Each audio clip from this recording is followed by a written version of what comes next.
ഇന്ന് നമ്മൾ തയ്യാറാക്കുന്നത് ഒരു സ്വീറ്റ് റെസിപ്പിയാണ്. നുറുക്ക് ഗോതമ്പ് വെച്ച് വളരെ ടേസ്റ്റ് ആയിട്ടുള്ള ഒരു ലഡുവാണ്. ഉണ്ടാക്കിയെടുക്കാൻ ഒരു പാടുമില്ല, വളരെ പെട്ടെന്ന് റെഡിയാക്കി എടുക്കാം. അപ്പൊ എല്ലാവരും ഉണ്ടാക്കി നോക്കുക. ലഡു തയ്യാറാക്കാൻ വേണ്ടി ഞാനിവിടെ 1 കപ്പ് നുറുക്ക് ഗോതമ്പാണ് എടുത്തേക്കുന്നത്. അപ്പൊ ഇതുപോലെയുള്ള ചെറിയ തരിയായിട്ടുള്ള നുറുക്ക് ഗോതമ്പാണ് നമുക്ക് ലഡു ഉണ്ടാക്കാനായിട്ട് ഏറ്റവും നല്ലത്. എല്ലാ വലിയ ടൈപ്പാണ് ഉള്ളതെങ്കിൽ മിക്സിയിലിട്ട് ഒന്ന് പൊടിച്ചെടുത്തതിന് ശേഷം ഉപയോഗിക്കാൻ എടുക്കുക. ആദ്യം തന്നെ നമുക്ക് നുറുക്ക് ഗോതമ്പ് ഒന്ന് വേവിച്ചെടുക്കണം. അതിന് വേണ്ടിയിട്ട് ഒരു പാനിലേക്ക് നമുക്ക് 1 കപ്പ് വെള്ളം ഒഴിച്ചൊന്ന് തിളപ്പിച്ചെടുക്കാം. ഇപ്പൊ ഇവിടെ വെള്ളം തിളച്ച് തുടങ്ങുന്നുണ്ട്. ഇതിലേക്ക് നമുക്ക് 1 ടേബിൾ സ്പൂൺ നെയ്യ് ഒഴിച്ചു കൊടുക്കാം.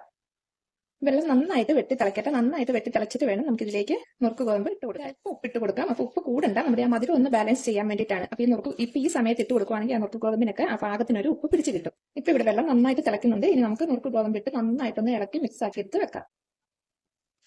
ഇനി നമുക്ക് ഫ്ലെയിം ഏറ്റവും ലോ ഫ്ലെയിമിൽ വെക്കണം. അങ്ങനെ വെച്ച് ഒരു 2 മിനിറ്റ് ഇത് നമുക്ക് നല്ലപോലെ ഇളക്കി കൊടുക്കാം. അപ്പൊ നമുക്ക് നുറുക്ക് ഗോതമ്പ് പാകത്തിന് വേവായി കിട്ടും. ഇപ്പൊ ഒരു 3 മിനിറ്റ് ആയിട്ടുണ്ട്. ഇത് കണ്ടോ, നല്ലപോലെ വെന്ത് നല്ല ഡ്രൈ ആയിട്ട് കിട്ടിയിട്ടുണ്ട്. അപ്പൊ ഈ ഒരു രീതിയിൽ നമ്മൾ വെള്ളമൊക്കെ വറ്റിച്ച് എടുക്കണം. ഇനി നമുക്ക് ഫ്ലെയിം അങ്ങ് ഓഫ് ചെയ്ത് ഇതങ്ങ് മാറ്റി വെക്കാം. ഇനി ഇതിലേക്ക് വേണ്ട പഞ്ചസാരപ്പാനി നമുക്കൊന്ന് റെഡിയാക്കി എടുക്കണം. ഒരു ചീനിച്ചട്ടി എടുത്ത് വെച്ചിട്ടുണ്ട്. നമ്മൾ പഞ്ചസാരപ്പാനി തയ്യാറാക്കുന്നതിന് മുമ്പായിട്ട് ഇതിലേക്ക് വേണ്ട തേങ്ങ നമുക്കൊന്ന് റോസ്റ്റ് ചെയ്തെടുക്കാം. അപ്പം ഒരുപാടൊന്നും റോസ്റ്റ് ചെയ്യേണ്ട, തേങ്ങയിലുള്ള വെള്ളത്തിന്റെ അംശം ഒന്ന് വലിഞ്ഞു കിട്ടിയാൽ മാത്രം മതി. അപ്പൊ തേങ്ങ ഒരു 3 മിനിറ്റ് ഞാൻ ഹൈ ഫ്ലെയിമിലിട്ട് ഇളക്കി കൊടുത്തേക്കുന്നതാണ്. ഇത്രയും മതി. ഇനി ഇത് നമുക്കങ്ങ് മാറ്റാം. ഇനി നമുക്ക് അടുത്തത് പഞ്ചസാര ഒന്ന് മെൽറ്റ് ചെയ്തെടുക്കാം. അതിന് വേണ്ടിയിട്ട് ഞാനിവിടെ 1 കപ്പ് പഞ്ചസാരയാണ് എടുത്തേക്കുന്നത്. അത് നമുക്ക് ഇതിലേക്ക് ഇട്ട് കൊടുക്കാം. ഒരു 1/2 കപ്പ് വെള്ളം ഒഴിച്ചു കൊടുക്കാം. എന്നിട്ട് ഇനി ഇത് നന്നായിട്ടൊന്ന് മെൽറ്റായി വരട്ടെ. ഇപ്പൊ ഇവിടെ പഞ്ചസാര എല്ലാം മെൽറ്റ് ആയിട്ടുണ്ട്. നമുക്ക് ഇതിലേക്ക് ഒരു 4 ഏലക്ക ചതച്ചതാണ്, അതിട്ട് കൊടുക്കാം ഒരു ഫ്ലേവറിന് വേണ്ടിയിട്ട്. ഇനി ഇത് നന്നായിട്ടൊന്ന് പറ്റി അതൊരു ഒരു നൂൽ പാവ് പരുവാകുന്ന വരെ നമുക്കിതൊന്ന് ഇളക്കി കൊടുക്കാം. ഇവിടെ പഞ്ചസാര പാനി ഒരു നൂൽ പാവ് ആകാറായി വരുന്നുണ്ട്. അപ്പൊ ഈ സമയം നമുക്ക് ഫ്ലെയിം ഏറ്റവും ലോ ഫ്ലെയിമിലേക്ക് മാറ്റി കൊടുക്കാം. ഇനി ഇതിലേക്ക് നമുക്ക് 1 ടേബിൾ സ്പൂൺ നെയ്യ് ചേർത്ത് കൊടുക്കാം. അതുപോലെ തന്നെ ഒരല്പം ഫുഡ് കളർ ചേർത്ത് കൊടുക്കാം. അപ്പൊ നമുക്ക് ഇഷ്ടമുള്ള കളർ ചേർക്കാം. ഇനിയിപ്പം യെല്ലോ കളർ ആണെങ്കിൽ ഒരല്പം മഞ്ഞപ്പൊടി ചേർത്ത് കൊടുത്താൽ മതി. ഞാനിപ്പോൾ ഇവിടെ ഒരു ഗ്രീൻ കളറാണ് ചേർത്ത് കൊടുക്കുന്നത്.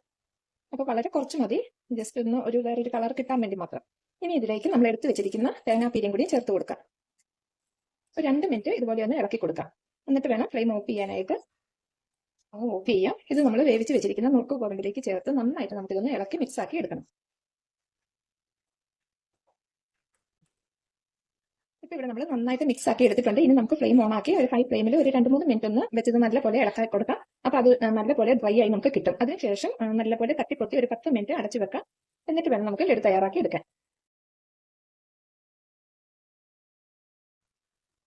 ഇപ്പൊ ഇവിടെ 10 മിനിറ്റ് ആയിട്ടുണ്ട്. ഇത് കണ്ടോ, കുറച്ചും കൂടിയും ചൂടൊക്കെ ഒന്ന് ആറി നല്ല പാകത്തിന് ഉരുട്ടിയെടുക്കാൻ പരുവത്തിലായി ഇരിപ്പുണ്ട്. അപ്പൊ ഇനി ഇതിന് നമുക്ക് കുറേശ്ശെ എടുത്ത് ചെറിയ ചെറിയ ഉരുളകളാക്കി ഉരുട്ടിയെടുക്കാം. അപ്പൊ ഉരുട്ടിയെടുക്കുന്ന കൂടെ ഇതുപോലെ ഓരോ കറുത്ത മുന്തിരിയും കൂടി നമുക്ക് വെച്ച് കൊടുക്കാം. എന്നിട്ട് നമുക്ക് ഓരോ ലഡു വീതമായിട്ട് ഉരുട്ടി വെക്കാം. അങ്ങനെ ഇത് മുഴുവനും നമുക്ക് ഉരുട്ടിയെടുക്കാം.